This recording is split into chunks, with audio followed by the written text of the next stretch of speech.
create a special atmosphere for today. Diana Kurtskaya, Kanchit Kumar Khan, Christina Frank, Inga Moiseva. Please take your seat, Sanjit. Ksenia Davidson and Alexandra Levitskaya.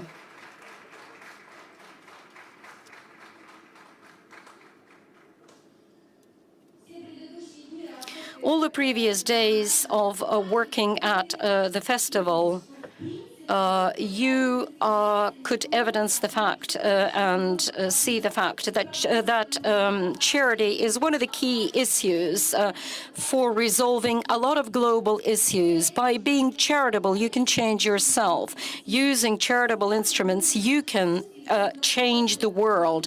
And this is what we are going to discuss today. We see a number of examples on how to change ourselves and the world surrounding us due to charity. Charity is becoming less and less of an abstract notion because of the development of new technology, and this new technology is becoming closer to us. This is what we are going to discuss with our speakers. I'm going to introduce them. Alexandra Levitskaya, counselor of the president of the Russian Federation, a unique person from the point of view that she has a variety of experience in working in different spheres. She used to work in the Ministry of Health, dealing with social issue, one of the heads of the departments of the Ministry for Economic Development. And by the way, under her guidance, the support of NGOs started to flourish in our country. Mr. Sanjit Kumar Jha, may I address you informally, because we know each other we've known each other for a very long time. Mr. Kumar Jha is a businessman, our colleague from India, the head of the Cultural Center of the Association of Indians in Russia, has a great experience in participation in charity work, and he's going to tell us about it. Diana Gurtskaya, a singer, a public figure, head of the center who has helped herself, others who needed the help, and the festival of White Cane, which has become a very popular event in our country. This festival, Белая Трость or White Cane, is very well known. It's become a very popular event, and I hope that we organize a special venue at the next festival for this festival. I'd like to invite Inga Moiseva, the head of the project Душевный Bazaar, the bazaar or the soul, where people are involved into charity through positive experiences. This is a Moscow initiative, or is it a Russian initiative? It's an all-Russian initiative embracing Russia. In December, I'm going to visit Bazaar with my family. Christina Frank. She is the head of department for interacting with business associations. That's the Russian-German Foreign Trade Chamber. And Ksenia Davidson, she is the head director of a charitable foundation, which some believe that is the future of the country, will represent this country. And this charity foundation is called Sheridar. It's named after the river located in that region. A lot in the sphere of charity depends on the understanding of people. Why and they are doing charity. And so I would like to ask Sanjit, so Indian society, what do the people think about charity? And what did you think when you decided to go into philanthropy and charity? Could you say a few words about that? Sanjit has a presentation. No?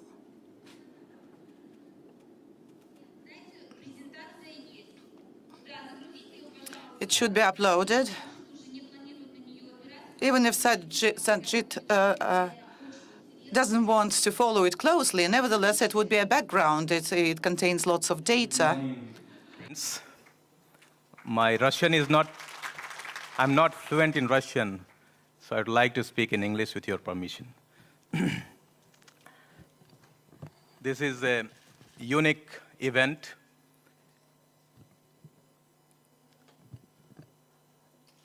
Where the youth of entire world has gathered and discussing about our future. You have been participating in different discussion in last few days, and today we are discussing the civic development platform, where we'll more elaborate on charity and philanthropy.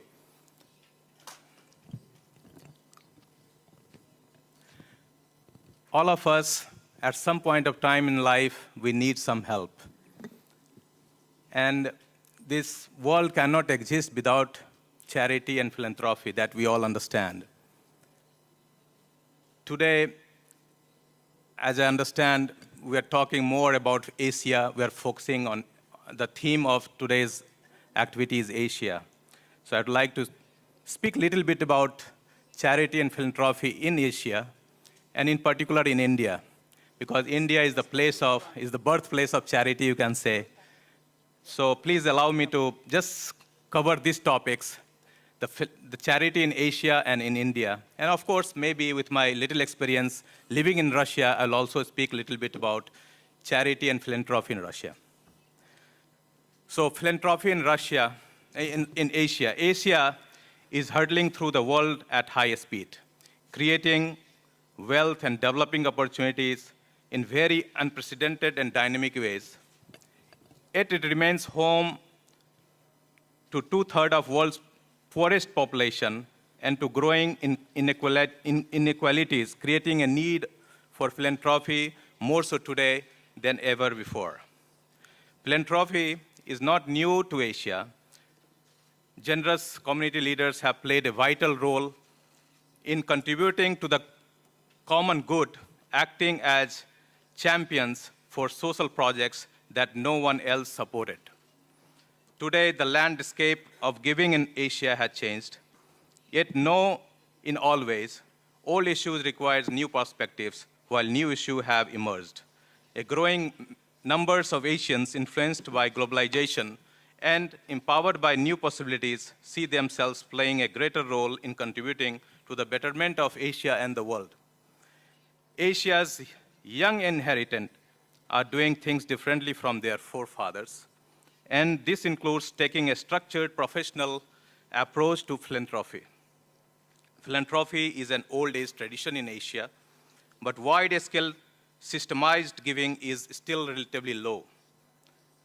30 years ago, a first-generation entrepreneur in Asia might write a check in his own name to his favorite local charity, but things are changing, unlike their ancestors.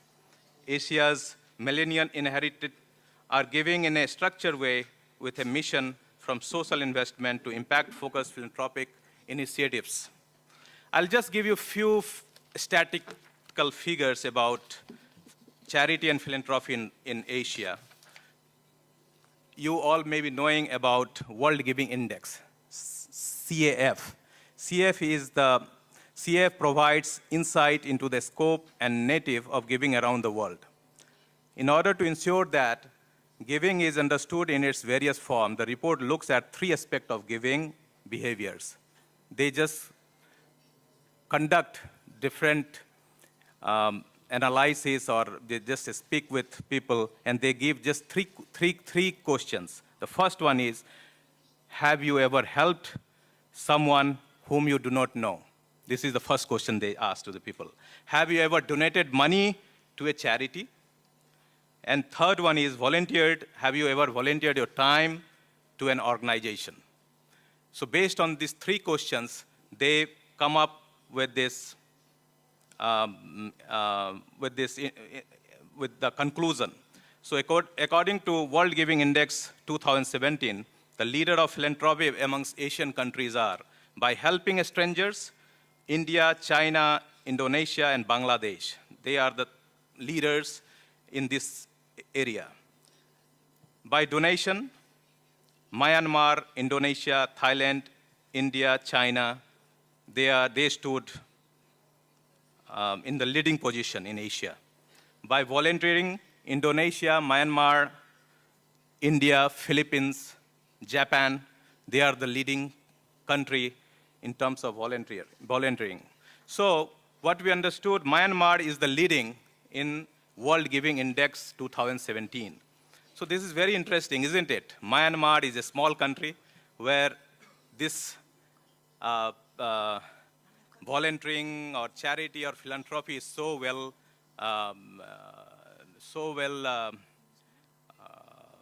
realized. And what is the reason behind it?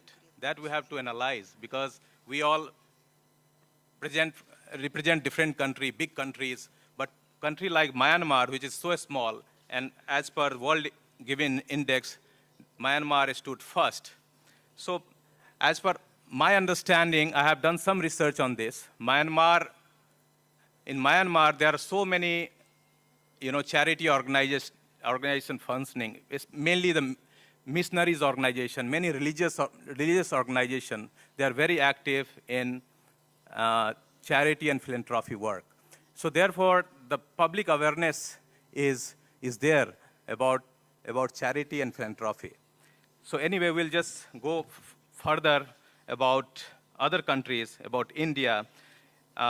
Charity giving is an integral part of the human condition, a reflection of our empathy and compassion that we all know, that charity comes by compassion. If you have compassion, then you'd like to help people. So charity... Благотворительность – это характеристика очень многих культур. И надо отметить, что филантропия отличает многих жителей различных стран, различных представителей различных религий в том числе. Ну, что говорят буддисты по этому поводу? Буддизм – это мировая религия, и буддисты говорят следующее. Пока небо и земля существуют, мое существование будет здесь вечным до тех пор, пока, возможно, человечество позволит себе проживать на земле и, к несчастью, может быть, и уничтожит само себя.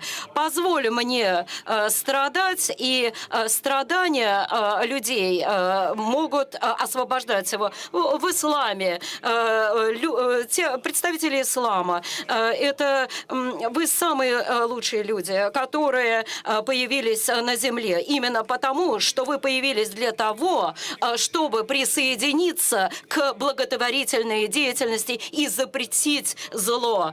Христиане, если кто-то хочет быть первым, он должен быть последним и служить всем. Конечно, это очень важные положения. Нужно полностью отдавать себя для того, чтобы служить. Whether it is man, animal, plant, or even the inanimate objects.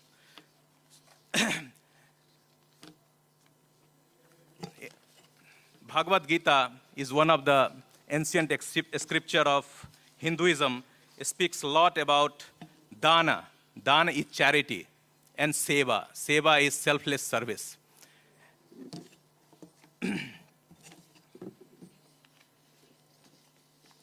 Swami Vivekananda, one of the spiritual leaders of India, he eloquently sums up the essence of karma yoga. How you see what karma yoga means. Never want of your duty or we give to poor or expect their gratitude, but rather be grateful to them for giving you the occasion of practicing charity to them. So these are the few religions which talks a lot about helping others.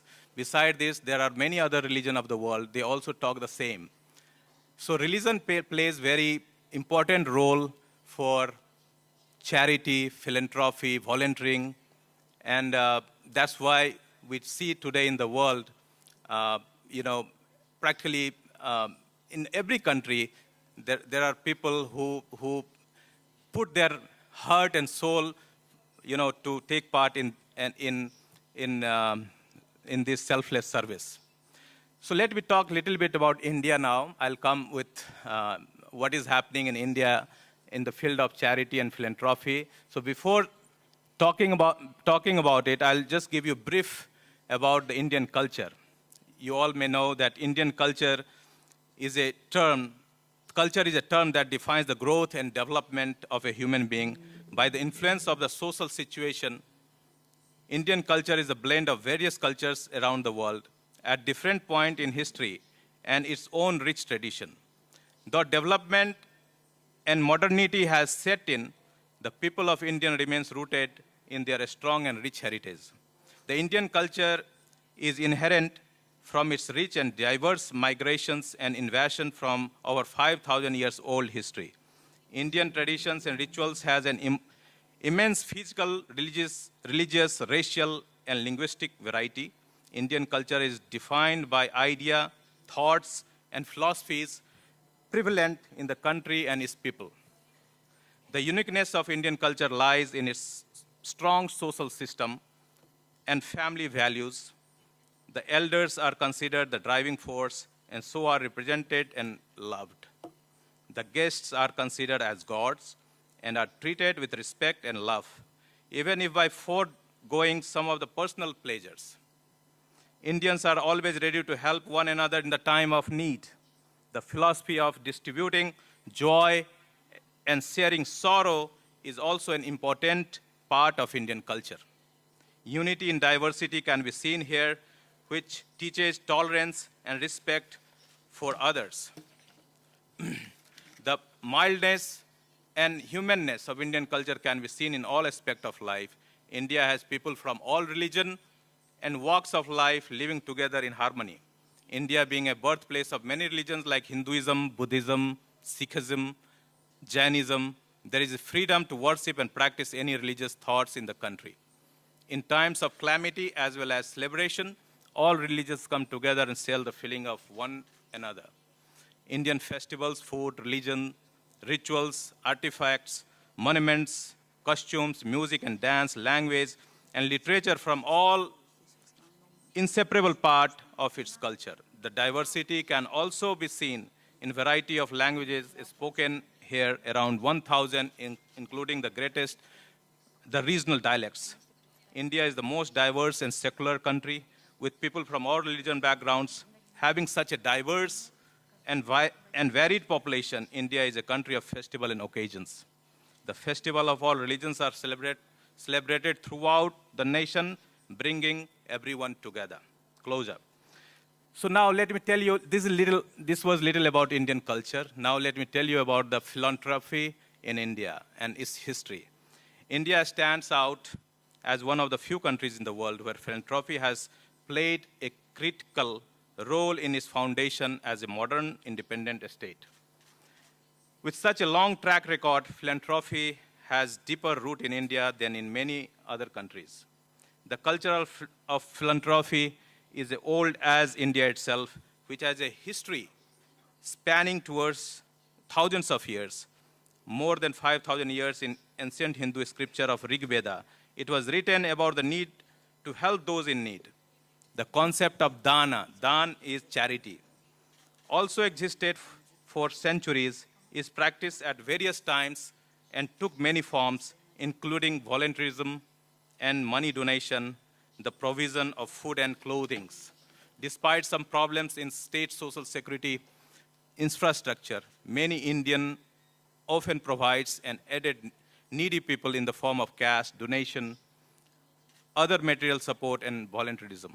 More often, these are unorganized practice through the self-organization of citizens.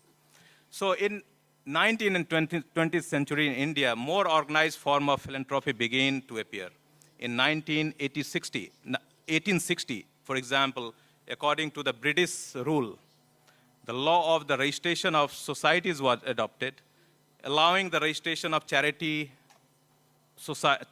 society. In 1919, the Ratan Tata opened the Tata Trust, one of the country's first public charitable foundation. Other funds, including the Godrej, Birla, Bajaj Foundation, were created before India gained independence in 1947. After getting independence, I hope I'm not boring you all, I'll just finish shortly. After gaining independence, the socialist policy of Indian Republic was aimed to strengthen government initiatives that were supposed to meet the need of citizens in return to private efforts. As a result, philanthropy developed less rapidly. The next growth of non-profit sector in India can be abolished already in 1990s. It is from this time that more than half of Indian non-profit organizations function. The rapid development of this sphere can be attributed to the weakening of the government tax policy and economic growth. In addition, the welfare of Indian citizens are increased. So these are the few things, but I just want to tell you that in India, whatever India is today is just because of the selfless service many people they provide to the different societies. And one of the key reason is the spirituality. Spirituality play a very big role in it. As I told that in Hinduism and all other religion, they put a lot of emphasis on helping others, caring for others. And this is why you can see in India, we have so many poor people, but they are surviving, they are getting their food, they are getting their shelter, they are getting their education, just because of the charitable organization and volunteers who works day and night to help the people. So ladies and gentlemen, dear friends, I appeal all of you to please think about it, how you can make this world better, because youth can do a lot. Youth philanthropy educates young people about social change to identify community problems. Youth, they can put a lot of energy in innovations. Youth can also gain a lot by doing selfless service to the society. For example, first of all, you can become very dear to the God, because in all the scriptures, the God talks about helping others. If you do that, no doubt you will have more self-realization. And of course, charity also gives you the opportunity of employment and careers. Many youth, they can get their work in this field. And this also gives you the opportunity to contribute to the solution of social problems at different level, local, regional, global. This gives you opportunity to go through the full cycle of project implementation, right from the idea to implementation. So youth can do a lot in philanthropy and charity in this world. So I appeal of all of you. I know many of you all are engaged in this noble activity for helping the humanity. But I appeal from this stage that please continue this noble activity, which will undoubtedly will help to make this world better, and in that way we can contribute, to the humanity. Thank you very much. I'm sorry I could not prepare well, but I just wanted to share whatever little experience I have. Why I am here, I just want to tell you, I was born and brought up in the society where there was a lot of emphasis given on charity, volunteering right from the very beginning. And I was involved in many charitable and volunteer projects from my childhood, especially in the youth period of my life. Even today I'm doing something, but this is the activity which keeps me happy. And I'm sure you all can also experience this. I'll just give you a tip. If you have, sometimes you feel very bad, or depression. These days you go into depression also. These things you cannot avoid. I'll just give you a tip. Please go to the people who need any help. Just do something from your side. Try to just help them, and then you can feel the happiness. So when you give, you derive more happiness than accepting something from someone. So therefore, please try to serve people. And if you do that, I'm sure you will be the happiest person in this world. This is what philosophy I live with, and this gives me immense pleasure. Thank you very much. I thank the all organizer of this festival, and I look forward to be doing something together with you. Thank you. Спасибо большое, Санжит. Thank you, Sanjit, very much. Now we know the recipe. What should be done to feel happier and to feel joy in your heart? But when it's very important when you know people personally. But despite the great support of the public initiative, which is directed towards the solution of social problems. Nevertheless, such problems and challenges are still present. What do you think, Ekaterina Yuryevna, about Alexandra Yuryevna, what do you think, what we should focus on, what problems we should focus on? Well, health, poverty, environment. Good morning, dear friends. It's a great pleasure to see in this hall so many young people, despite the fact that the festival program is very tightly packed and it's still early morning.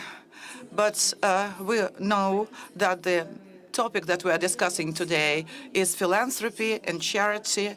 And this topic, this philanthropy, was one of the key points of the opening ceremony of this World Festival. And I mean specifically those persons who participated in the opening ceremony. And we will get new friends and we will recruit new supporters of this wonderful, humane initiative. It's a very creative attitude, actually, and creative activity. Charity and philanthropy is a very creative process, and you have noticed that already, and many of you are actively involved in charity and solution of various challenges facing the state.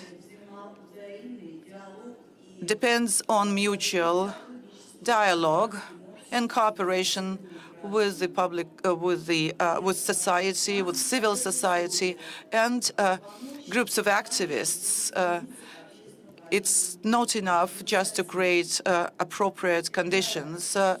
It's also important to help people to join some civil initiatives. The consolidation of our society in Russia and the patriotic mood of our people, of our citizens, can be seen on a daily basis. Hundreds of thousands of volunteers actively provide care to strangers and to those who need some support and care. They also actively participate in various projects and events. And you've seen that a lot of people, and actually almost 50% of the population of this country, according to the polls, they on a regular basis make donations. That's all, and they on a regular basis participate in charity initiatives. It's almost 62 million people, and the inclination to support our neighbors and those who are close to us is certainly a trait of our character. And the main trait, the main feature of the Russian charity movement is the readiness of various charitable organizations to act jointly with the government, with the state. It demonstrates the trust which has emerged between civil society, activists, and socially responsible entrepreneurs on the one hand, and the state on the other hand. And so certainly we've got to continue to enhance awareness of charity in various strata and segments of society, in education institutions, schools, universities, and businesses, etc. Almost 80% of our citizens, according to our polls, believe that this conversation, this dialogue between the state and the charitable organizations, including civil society organizations, has been established successfully.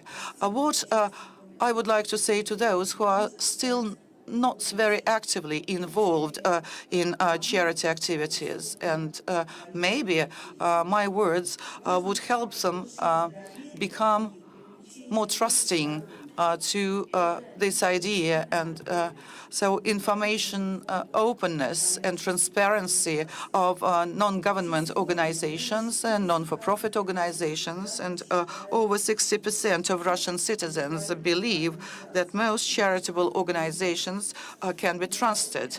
So it doesn't mean that this work can be considered to be fulfilled and completed. And a very important role regarding the support of charity belongs to the state. In Russia, we have a legal framework and various other forms of support are being formulated. In Russia, we have over 11,000 charitable organizations. And after a certain historical period, the country is reviving. Well, 25 years is not a very long period of time because previously Russia had a centuries-long history of charity. We see that new technologies are emerging and people are going through yet another period of transformation. And we know that under the aegis of this festival, we discuss things of the future, and we can also think about our visions of charity in the future. Those people who require help and assistance, they live around us today. And unfortunately, those complicated issues and some problems, unfortunately, will survive and will still be present in the future. And so new technologies create opportunities for absolutely new forms of charity activities. One can be an actor, a participant in a charity action or initiative, still lying in front of a TV set on the sofa.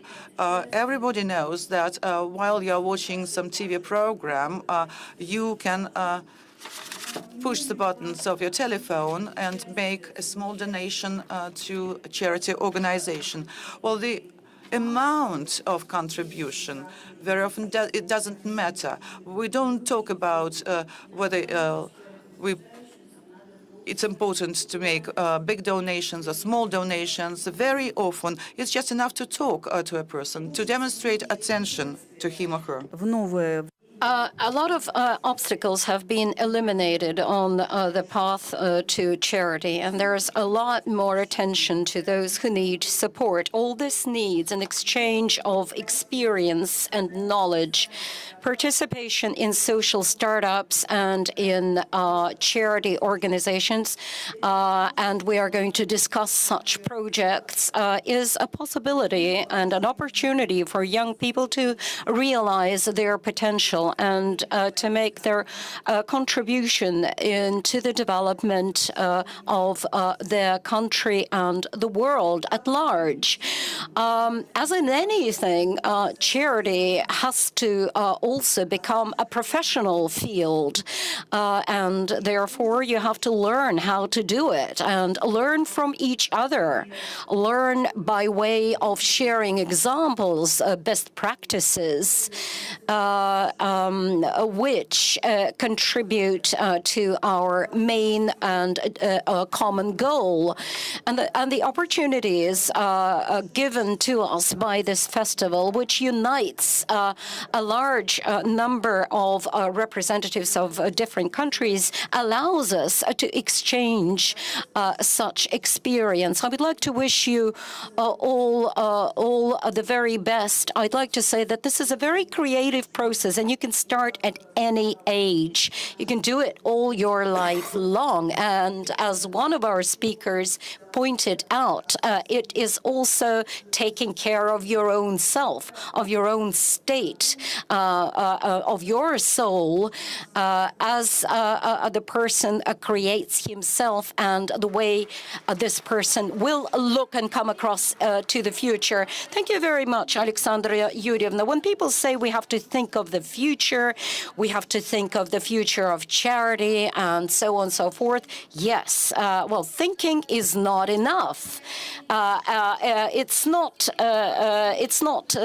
actually trying to guess what the future is going to be. It's a social object. It's not a technology which can be predicted or forecasted. This is the future that we are building with our own hands. We need to understand which factors influence the charity work and sphere. And this is the future that we are building with our own hands. Therefore, our objective when we think of the future is to create a scenario which would allow us to realize and fulfill our plans in the future. We talked about the culture of charity, the influence of the government in this area, laws, taxes, trust to NGOs, development of information technology, and many other factors which hugely influence this area. But what about your personal initiative? This is the most important thing. Diana, you are a very noted singer. You are the member of the public chamber of the Russian Federation. What was your way into charity? And you found a way to realize yourself in your profession, in charity, in creative work. You actually influence quite a chunk of society. Thank you very much. Good afternoon. Thank you so much. Good afternoon, Alexandra Yurievna, my dear friends. I'm very grateful for such attention to the festival that I've founded, and I represent it at this global youth festival. There were a lot of kind words addressed to the festival that I organized. Thank you very much for the acknowledgement of my contribution. I'm very grateful to be present at this wonderful festival. For me, this is actually it's an introduction before I start talking about the most important things. The opening day, the opening ceremony of Youth Festival on the 12th of October was the day of Белая Троица, which is a symbol of impaired, with people with impaired eyesight. On the eve of the White Cane Festival in Moscow, a lot of young people with impaired vision gather together to take part in the festival, which we organized together with my colleagues. My colleagues are members of the fund I belong to and I organized. The main aim of the festival, of course, is creative rehabilitation of children with impaired vision and detection of talented children from orphanages for the blind. Within the recent years, we've had a number of creative duets, Koren Bregovic, Jose Carreras, Larissa Dolina, Valery Miladze, Alexander Marshall, Dima Bilan, Sergei Lazarev, Lev Leshenko. All these noted singers took part in the festival. As years go by, a very full-fledged and comprehensive system of support for children with vision impairment has been created, which allows children to learn the skills of different professions. Everything started with my own dream. When I was a child, in order to get a comprehensive education, I found myself in a boarding school for the blind. And my dreams were filled with the dreams about singing on stage, with music, with concert halls filled with people. Music was always with me in my life. And in the years to come, I, of course, had to go a long way to get to the realization of my dream, with failures and obstacles on the way. But nevertheless, I achieved these results. I have become the artist of Russia, the noted artist of Russia. I have visited different cities in Russia, countries outside Russia, and I have come to realize that I have to take active part in the souls and the lives of such children as I was in my childhood, who now ask themselves, how do we live? How do we integrate into society? How do we get a profession? Who ask themselves the same questions that I did myself in my childhood. Modern age and modern technology has allowed to move away the borders on the ways to achieving success for the visually impaired. We are realizing a global program of creating an accessible environment for the impaired and the disabled. But there is a fundamental challenge that we face. And I've been talking about that for a number of times. And I can only reiterate that. But this the challenge of changing the mentality of people. We have to learn to perceive disabled people not as the needy, those people who need compassion, but as equal to you, as your equals. And certainly here, I trust the young generation, the young people who are ready to remove the boundaries between the worlds, so to speak, the worlds of the healthy and of the disabled. Any person who is sound in body, I am speaking about the volunteers who participated in the activities of our foundation,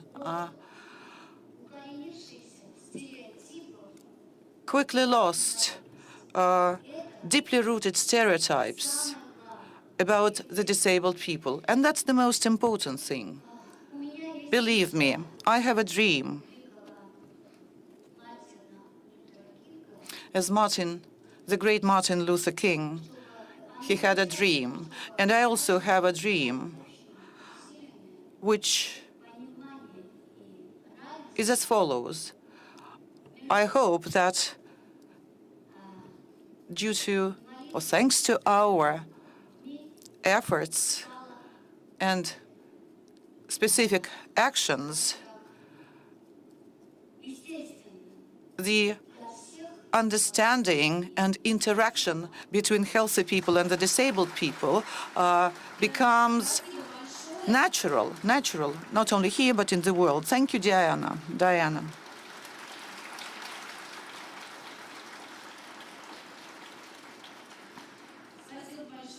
Thank you, Diana. Diana's charity foundation, At the Call of Your Heart, is a fundraising fund which raises money in order to raise money for a solution for working in various areas. And so we have various foundations, large foundations which raise money in order to support some educational or medical social projects. But we also have small organizations that work in Taliati, in Samara, in certain regions. And we're talking about local foundations. And this local foundation collects donations from local communities, from individuals, and from even local authorities, because there are special procedures set by the law how such donations may be channeled to such foundations from the budgets. And so all these foundations and organizations make contribution to our common cause. And actually, now there is a new law in Russia. We can have heritage funds, similarly to Nobel Fund. And I would like to address my question to Christina. Christine, well, you have lots of foundations in Germany, and they respond, correlate, and interact with the government, with the public sector. But in which way this structure of relations differs in Germany from the relations of such foundations in Russia? Thank you for your question. It's a very, because we have different foundations, naturally. Well, charity organizations, there are charity foundations that raise money in order to collect the money from individuals, from corporations, and I, for instance, worked in a similar foundation for several years. This is a charity fund which belongs to the BMW, and you know this corporation. And so BMW Corporation has presented at the birthday, it was a Jubilee, 60th anniversary of the largest shareholder of this corporation. And so I could say a few words about the corporate side of activities with charity organizations, because I represent German private sector, and I would tell you a few words about corporations that are involved in social entrepreneurship and charity work. When we heard about social startups, they are already appearing in Germany, and this is actually entrepreneurial activity, but it's focused not only on business projects, but also on the solution of social issues and on mitigation of socially important risks and threats. And we also speak about the strengthening of the competences, socially oriented competences of young leaders or leaders to be. Some of them already had divisions or departments, but who knows how important and how high they would rise in their careers in 10 years or 15 years' time. And so this it's very important to have trusted cooperation in the sphere of economy, and trusted relations is something that is not very easy to achieve. And the charity foundation or charity foundations that exist in Germany provoked a very interesting discussion. Everybody is thinking about the future development of such foundations. We have heard a lot about the activities of different charity organizations, but we all know that the founders of such charity organizations may promote their personal individual interests. And so it's very important for charity organizations to work with not only with other NGOs and other foundations, but with the government entities and with the state. And this would certainly serve to develop other forms of charity. Why is it such a burning issue in Germany today? Because this is an old story, so to speak, and we have this specifics. Well, actually, it's not a specific feature of Germany also, but of Northern America as well, because, let's say, for instance, major companies, corporations, own a charity organization. For instance, major corporations such as the German Bosch, for instance, has such a charity organization. So 150 years ago, when the founder, Alfred Bosch, lived and worked, and he's the founder of the Bosch Corporation, was very concerned about the future of his company. That's the future topic that we've been discussing all these days and are discussing today as well. So he was concerned about the future of his company, and he wanted to establish a foundation or an organization that would be managing and administering the activities of his company after he has gone. And what does it mean for the company? So these companies or similar companies, they don't have either private ownership or public ownership. And so such trust funds cannot be sold or they cannot be destroyed. They cannot be ceded to other owners or to the state, etc. And so structurally, these are eternal funds, as we say in Germany. They have a very interesting ideology.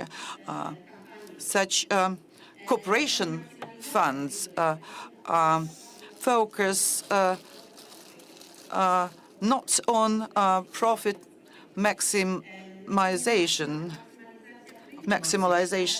of industry, but rather it's a long-term strategy of sustainable development in line with the strategy outlined by the founder of the company. And it may happen, 100 or more years ago. So such capital, the capital is maybe 90 or 100 years old. And such corporations or other funds do not depend on the fluctuations of currencies, on the situation in the markets, because they have own reserve of funds. They have make their own provisions so that they can survive even such difficult times as world wars. In some in the Bosch Foundation, for instance, they have a turnover of billions and billions of euros a year, and you know that Bosch is one of the major supplier of automobile spare parts to different corporations and industrial companies located elsewhere, and even the military sector as well. And we have other very bright examples. For instance, there is a major mass media company, shop. Also, Zeiss dealing in optics, and they're very active in Russia as well, all these companies. And this is the last comment to the topic. By the way, Christina, I have a question for you. In Russia, we have a problem of fraud in the charitable activities and charity funds.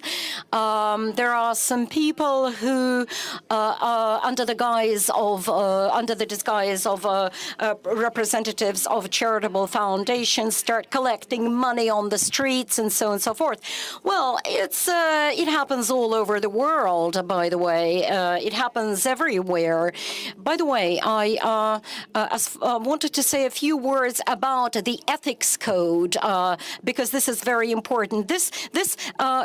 We are waging this discussion with charitable funds because we have certain laws in Germany, and this is what I wanted to tell you about. By the way, so we were talking about Buddhism, Islam, Christianity, and the influence of religions on the work of charitable foundations, and what is said in Hinduism about charity. There is also Protestantism and Protestant religious branch in Christianity. And, of course, there is a certain code of ethics for Protestants. It might be interesting for you, the young generation, if you still don't know that. I'm going to say a few words about that or briefly talk about it.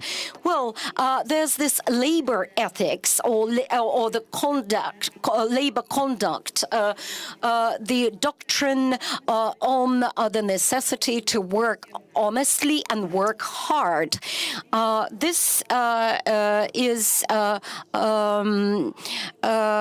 was a prevalent point of view in the 16th, the 17th centuries. It became quite noted in the north of Europe amongst the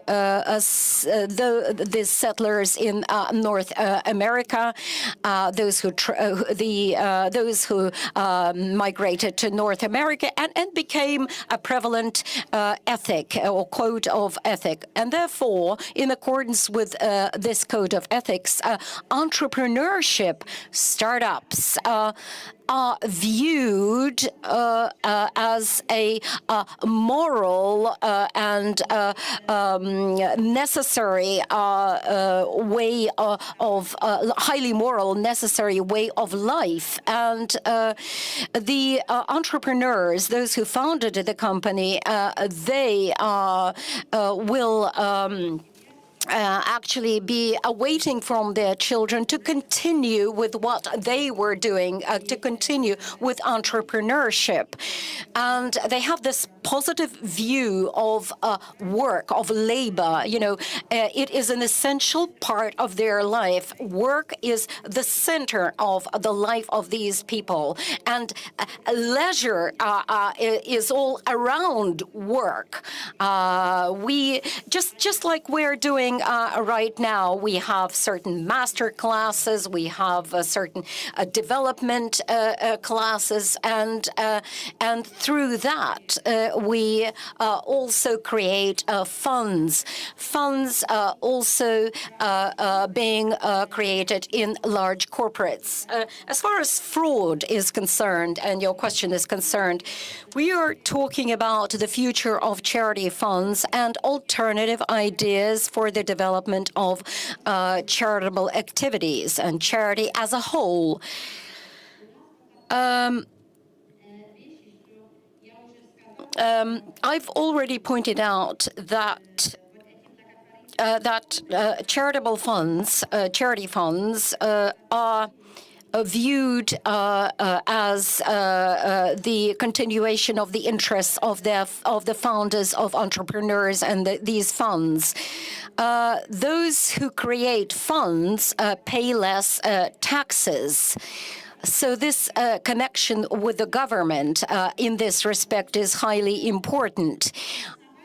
The founders of the fund have one goal. The state has a common goal. The common goals of society. It's difficult for me to phrase it, but that's the state is taking care of the society at large. And therefore, taxes ought to be paid in order to provide for the development of the construction of schools, roads, hospitals.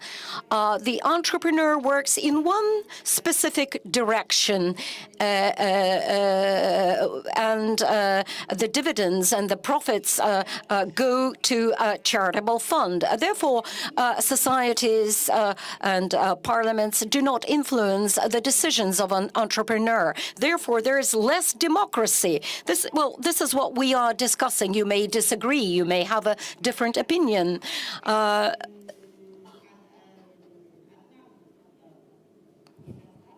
So this is one drawback which we may discuss today. And the second is the financial aspect.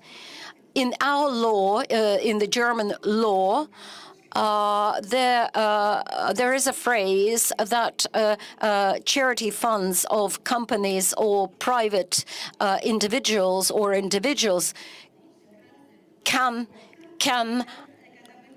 can use 30% of their annual revenue in order to subsidize the fund and support the fund. It's just, and it's a salary without VAT. If you know what I mean.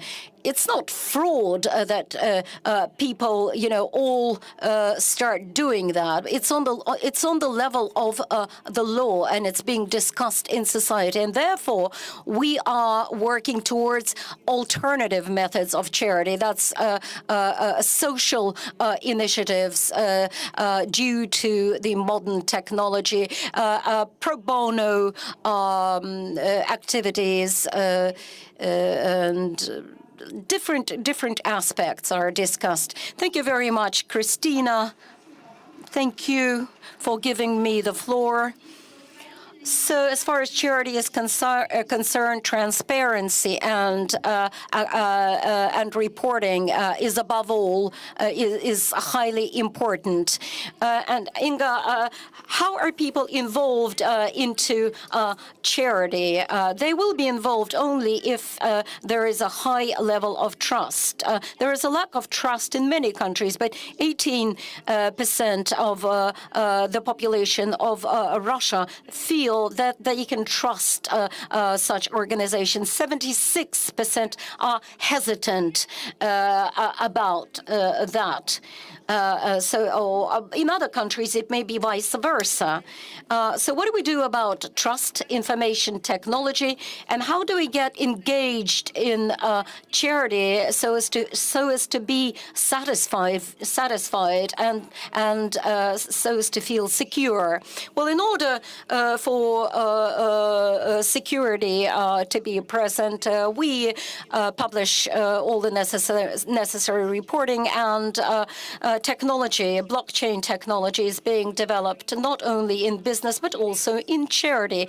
It allows us to see what is happening in the financing of different charitable organizations right from the beginning to the very end, and to see the whole chain of events connected with the use of the funds.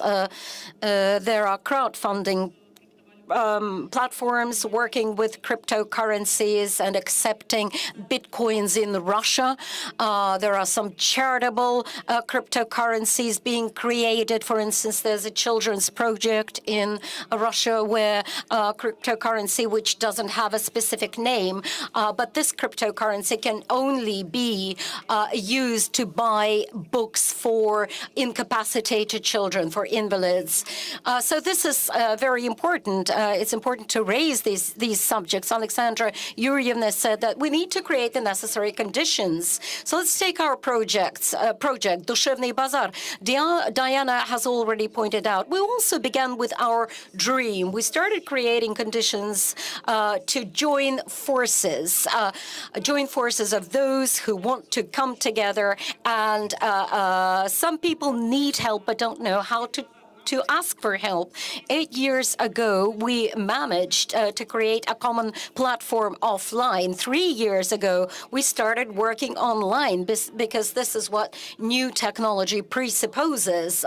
So this creates new channels of communication, which allows us to donate without getting out of our own flat. You just use your iPhone and do it. So one of the examples of the synergy of technologies, if you remember, Ice Bucket Challenge initiative, and the fund which aids people with neurological diseases, and they collected more than $90 million by staging one flash mob, within, and the year of work in the fund brought less than $3 million. So this is what goes to prove the importance of being engaged in modern technology and using modern technological platforms. Why are we doing this professionally? This is what Ksenia is going to talk about. New technology makes NGOs more professional in the sphere of communication. Previously, you had to go somewhere, find a box, a collection box, read about the fund, try and get all the necessary information. Now, you get a modern browser, go into Google, find about a particular fund, find all the necessary information, and simply press a button, donate. That's all. It's as easy as that. And so crowdfunding, this is also a topic of our discussion. In approximately 45 minutes, we are going to discuss this topic and what is the future of crowdfunding if a new technology keeps evolving. So, Ksenia, Inga has given you the floor, and welcome.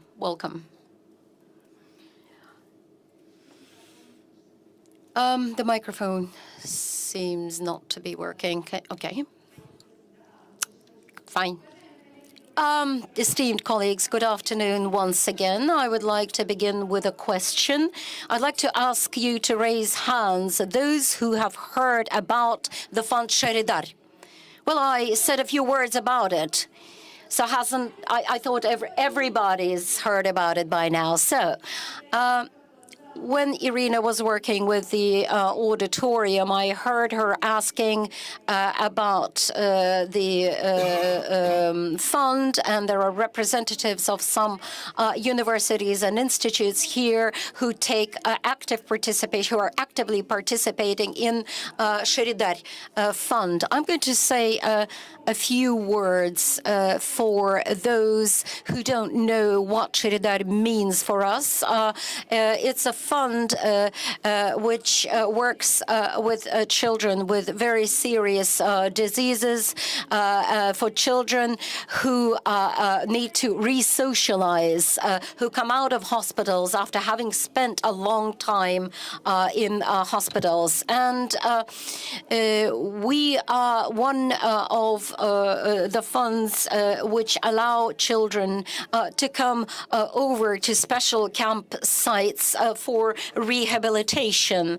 And we invite volunteers with special needs to work with them. For us, Sheridar means volunteers, those people who come there to work with children. Well, my colleagues have said today that by helping others, people change for the better. We're changing not only the lives of these children, and children can come to this area, to this village, to this camp for 8 days. And they come from different corners of Russia. But the volunteers who work with children naturally feel and say that their lives have changed. And so we make use of the state-of-the-art expertise around the world. My colleague from India mentioned that India is very active in charity work, and there are various organizations that work with children on this summer camp, with just a camp-like basis. And despite the fact that we speak different languages, but care of children and assistance to children to recuperate faster after very serious diseases, when they have very serious diagnosis. That's something that requires special knowledge. What do we do in particular on site? Well, children may have different needs, but irrespective of their specific needs, they can try different skills, and they can try the horse riding, then they can try bow shooting and work with horses, and they can try and canoe, and we everywhere have very professional and highly trained trainers, because they have to work with children, and that's why they've got to acquire pedagogical and psychological skills, and naturally ensure the security of children. And we also create such a situation in our Sheridar camp that we help people to realize their potential, because all volunteers admit that they have learned more and they have found something very important in themselves. And how we do it? We, for instance, we collaborate with the Yale University, and they keep track of children's behavior after they have visited such a camp. And 79% of parents report an increase in the level of independence of their child. 74% of parents note an increase in the child's self-esteem, and 80% of parents note a desire to try new things. Because, well, serious diseases, and very often they include oncology, and for children, in particular small children, it's very difficult for them to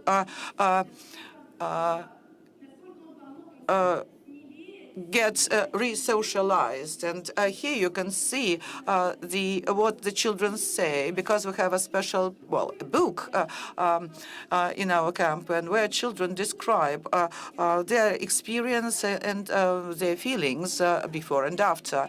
And so if we speak about the main pillars in our work, the first pillar and the main pillar are people. The second pillar, these are all the instruments of charity.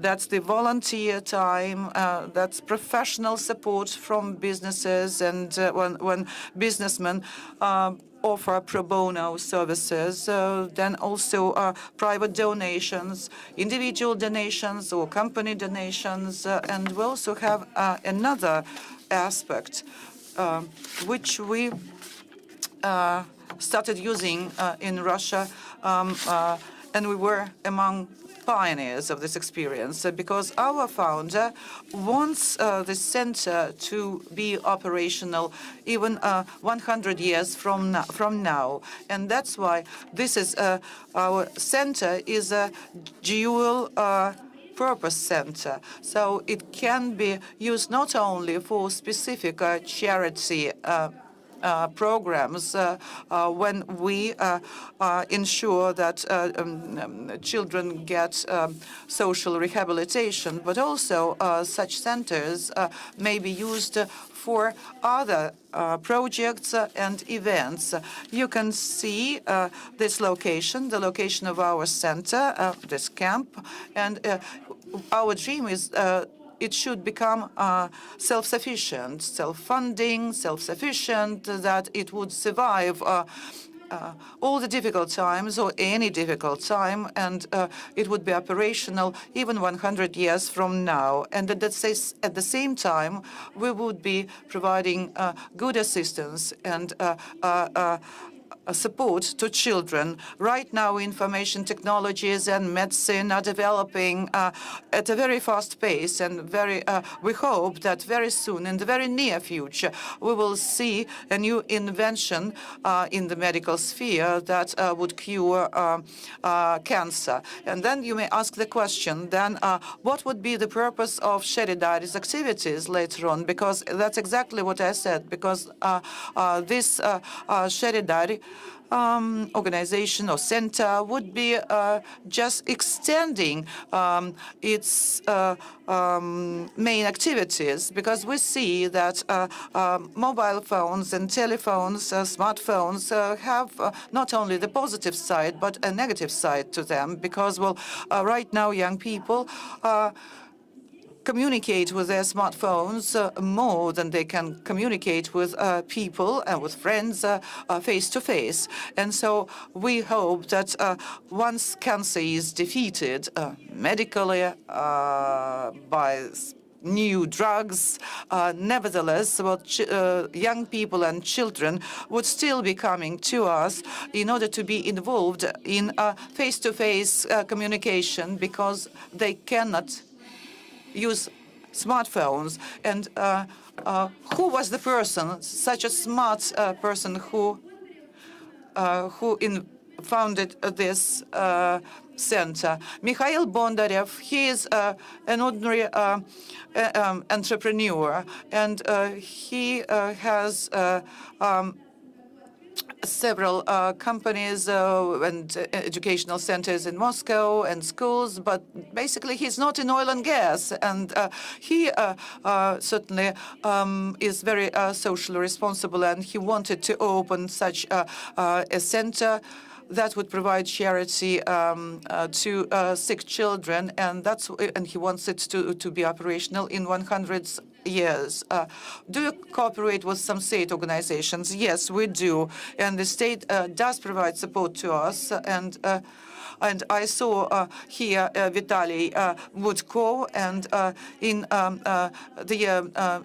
2010, when we were just introducing the canoeing section in our camp, because, as I said, well, this is a universal service that we provide to children, and so the blind children and people and children who need and use wheelchairs, nevertheless, they had to be appropriately equipped, and the center had to be equipped so that these children could be involved in such activities. Thank you very much, and you are doing a very important and noble thing. And I hope that Ksenia wanted to show us a video, but you can find it on YouTube, Sheridar, and that's the name of the center. Any questions? But please be very brief.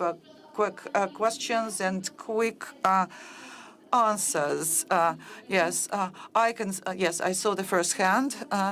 Let me ask a very trite question, which I ask of myself on a daily basis. It's no secret that funds raise money in order to provide treatment, and we also do that in my organization.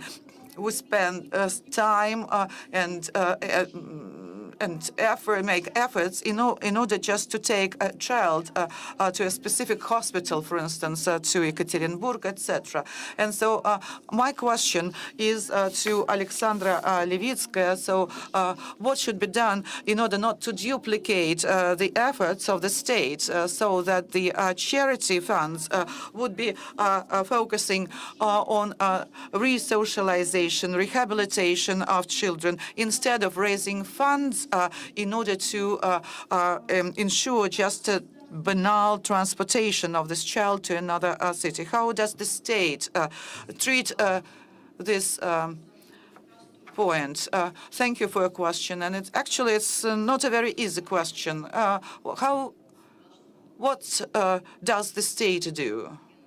Or how does the state respond to such situations? Well, the state tries to work in such a manner so that the expert assistance should be provided on time and free of charge. And you are quite right that charity organizations should add or provide additional services to the state services. Well, in particular, when you need special care, home care of your family members, of your friends, and when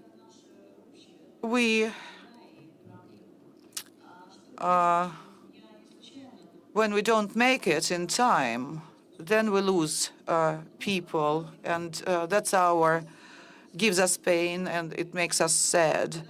Well, speaking about cooperation between charity funds, charity organizations, and the state, now we have coordination council and even regional coordination councils, and we have a different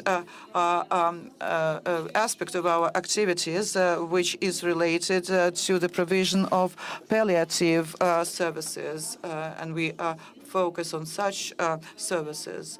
And charity organizations try and give assistance to our patients.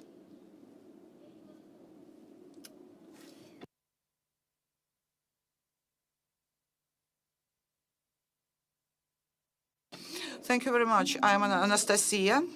I have lots of questions, but I can only ask two questions to two different speakers, but they're very quick ones. My first question is to Diana. Well, we have a thank you action right now. Who would you send a postcard with this phrase, thank you? And the second question to Ksenia. So, volunteers and activists, in Russian, actually, we have two different words which are very close in meaning, but, we still think that they are different. And nevertheless, what do you do to... So right now, there is the Post-Mail Service of Russia has launched an initiative that you can send a charity campaign. You can send a postcard to any person in Russia or anywhere in the world with the words "thank you." It's a charity campaign. Well, it's very good that you've told me that. I haven't seen, I haven't known up till now about this charity campaign. But speaking about gratitude, I thank God. I thank my fate, my family, you, my audience. I thank you all because you've done everything to ensure that I am standing in front of you here. And I'm grateful to my life. I am very happy that you are here, that you are asking these questions. I'm happy that I have my audience, my stage, my singing career, my child, my family. I thank the entire world. I am ready to thank the world.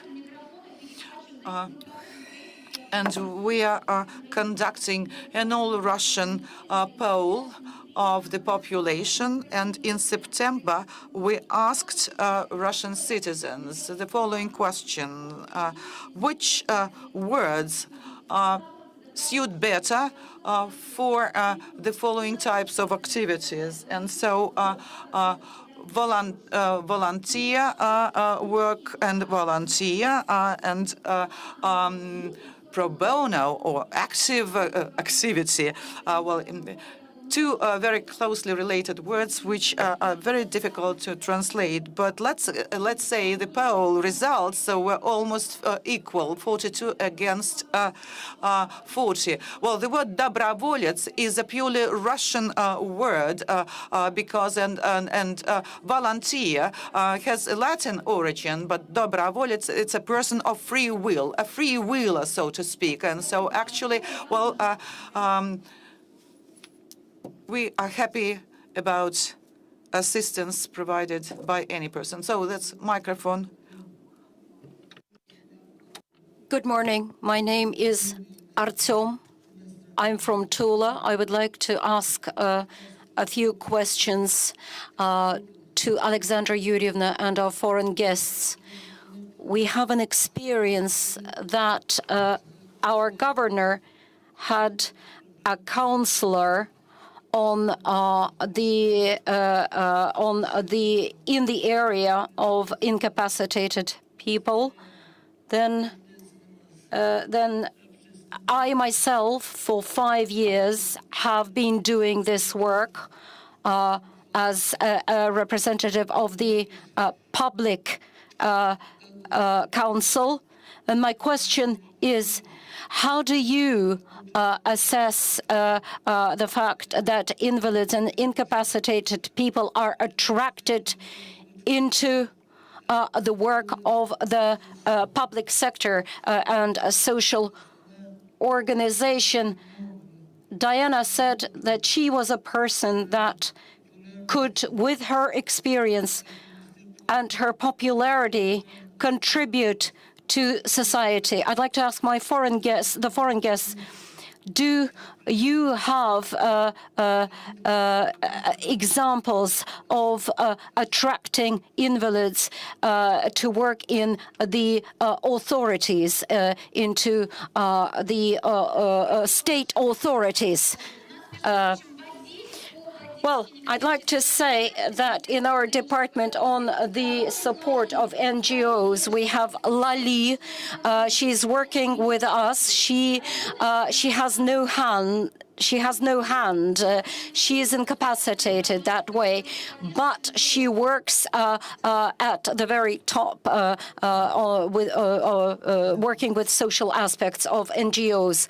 I'd like to answer your question affirmatively, and you have brought a very good example. Diana is a member of the committee under the Russian president on the issues of impaired, on the issues of the impaired and invalids. It's one of the most active groups in our commission, in our committee.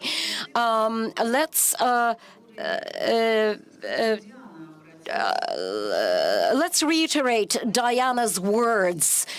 Let's proceed from the fact that all of us are equal, but what is the necessary condition? professionalism. That is the only condition that you have to fulfill to work in the authorities. Your skills, your knowledge that you have accumulated, and your competencies will allow you to work in the state authorities without any other restrictions. Thank you very much. I'm sorry that I couldn't pass the microphone around the auditorium. Do we have a place where we could continue to discuss the relevant issues outside this auditorium, as this auditorium will be needed for the next session? Dear participants, I'd like to thank you all for coming. Dear speakers, I'd like to extend my gratitude to you. It's endless gratitude to you. I'm sorry we couldn't answer all your questions. Let's do the following. This meeting, this session is just the beginning of our cooperation in this field. Well, we prepared a number of slides. We wanted to talk about the myths of a charity. This is our address. Go at hse.ru. HSE is Higher School of Economics, and I take it upon myself to organize a platform for communicating with people who are interested in working in the area of charity. I don't know where this platform will be, in Facebook or any other social network, but please, you see this address, please send a note to us. Just tell us who you are, and we will find you and say that this is your platform, and then you can join us. Artyom is here, and he has a procedural issue that he wants to comment on. We would like to award our speakers, to extend our gratitude to the speakers for participating in the festival. Alexandra Yurievna Levitskaya, this is a certificate we would like to award you with. Thank you for taking part in the festival. Diana Gurtskaya, Diana, thank you for all you are doing. Christina Frank, Christina, our deepest gratitude to you. Ksenia, glad to see you. Thank you. I'm sure I'll visit you in November. Inga, we're going to visit your Dushevny Bazar. Sanjit, thank you so much for participating in the festival and in this panel discussion. And let's extend our gratitude to our moderator. Thank you very much. Thank you. I suggest that we continue our discussion at go@hse.ru. I'm going to visit the disco tonight, and we'll continue